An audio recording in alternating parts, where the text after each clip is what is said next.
I was glad to be here because democracy in America is a story of narrow escapes, and we may be running out of luck. We keep telling ourselves that for all its shortcomings, the system works. But now all bets are off. Under the spell of force, money, deceit, and fear, the great American experience of creating a better future together has been subjugated to individual cunning in the pursuit of wealth and power, and to the ravenous claims of empire and its stuporous distractions. Many people sense the political impotence, the mass resignation that our friend, the populist historian Lawrence Goodwin, describes as believing in the dogma of democracy on a superficial public level, but not believing it privately. We hold elections knowing that the odds are long against bringing the corporate state and its cutthroat capitalism under popular checks and balances. We put our faith in princes, hoping they will lead us toward the promised land, only to find us they have plunged us into the wilderness.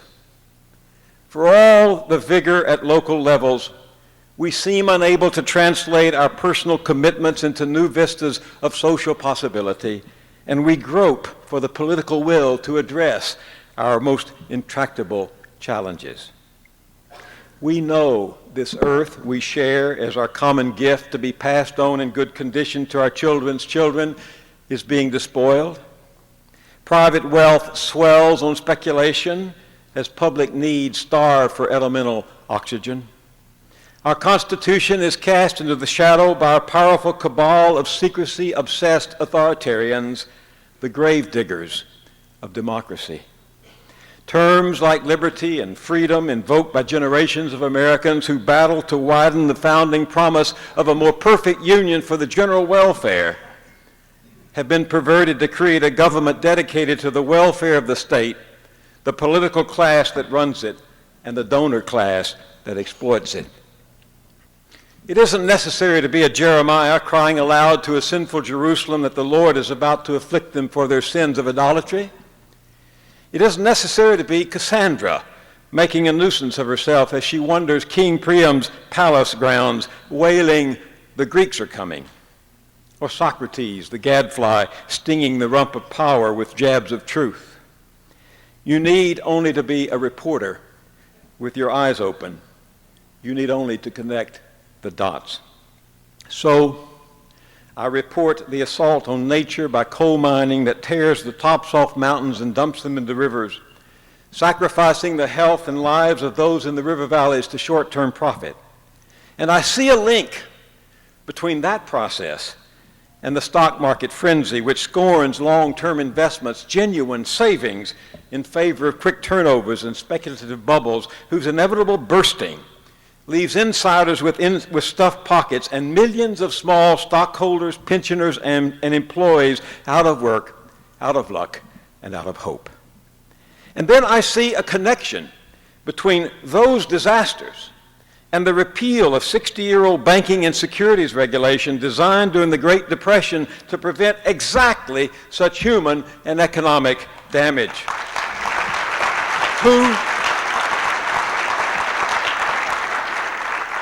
Who pushed for the removal of that firewall? The elected and appointed marionettes of Wall Street, who are well rewarded for their efforts with indispensable campaign contributions. Even honorable opponents of the practice get trapped in the web of an electoral system that effectively limits suffrage to those who can afford to raise millions in their run for office. Then I draw a line to the statistics that show real wages lagging behind prices, the compensation of corporate barons soaring to heights unequaled anywhere among the industrialized democracies, the endless pairing of federal funds devoted to public schools, infrastructure, retraining workers, and health care for children. And I see the latter swept away, by which Americans of scant means but willing minds and hands could work and save their way upward. And I connect those numbers to our Triumphant reactionaries long campaigned against labor unions and a living wage, and to their success in reframing the tax code so as to strip them of their progressive character, laying the burdens of Atlas on the struggling middle class awash in credit card debt, as wage earners strive to keep up with rising costs of housing, college tuitions, affordable health care, and even food. While huge inheritances go untouched, tax shelters abroad are legalized and rates on capital gains are slashed, fueling not the wealth of the nation, but the greed of the neatly positioned and the nicely connected. Edward R. Murrow told his generation of journalists, "No one can eliminate prejudices, just recognize them." So here's my bias. Extremes of wealth and poverty cannot be reconciled with a genuinely democratic politics. And with that, I'm in good company. Plutarch proved prophetic when he said that an imbalance between rich and poor is the oldest and most fatal ailment of all republics. When the state becomes the patron of privilege to the neglect of justice, it mocks the very concept of government proclaimed in the preamble to our Constitution, mocks Lincoln's sacred and not misplaced trust in the people, and mocks the great progressive notion of government as a voluntary union for the good of all. In contrast, the philosophy popularized in the last quarter century that freedom simply means freedom to choose among competing brands of consumer goods, that taxes are an unfair theft from the pockets of the successful to reward the incompetent, and that the market will meet all human needs while government itself enshrines social Darwinism as public policy. This philosophy is as subversive as Benedict Arnold's betrayal of the revolution he had once served.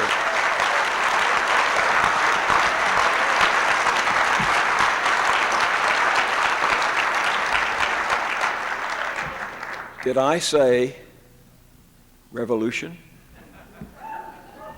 The word stirs faintly in our DNA like an itch that cannot be altogether quieted.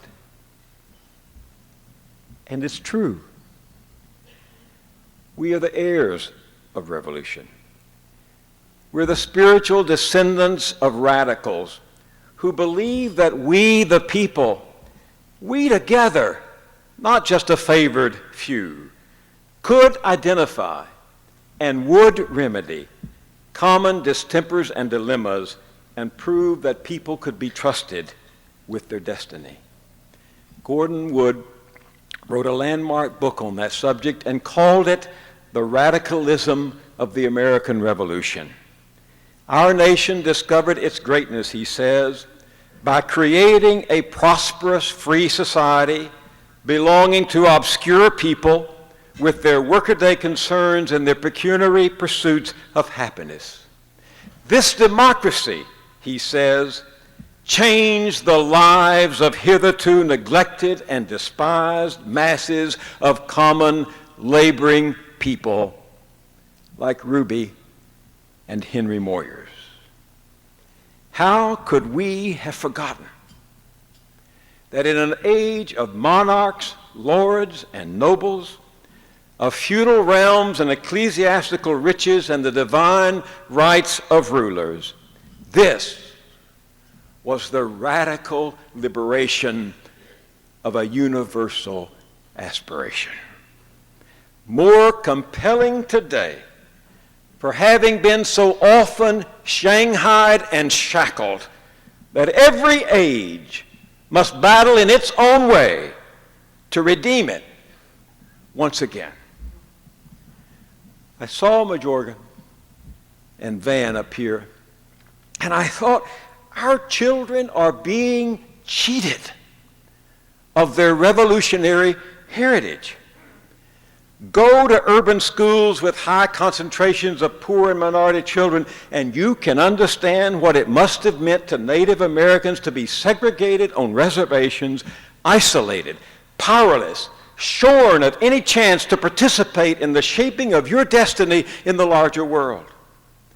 In 1976, filming a series on the bicentennial of the American Revolution, and again in 1986, filming for the bicentennial of the Constitution, and steadily over the last decade, as Judith and I have made documentaries about education, kids in peril, and life in the inner city, I realized how little we teach our children the true story of America. It is almost a conspiracy that they're told so little of the Second Revolution of the 1790s, the populist revolt of the 1890s, the progressive era of reform, the powerful electoral ratification of the New Deal, and the equally powerful rejection of discrimination in the 1960s.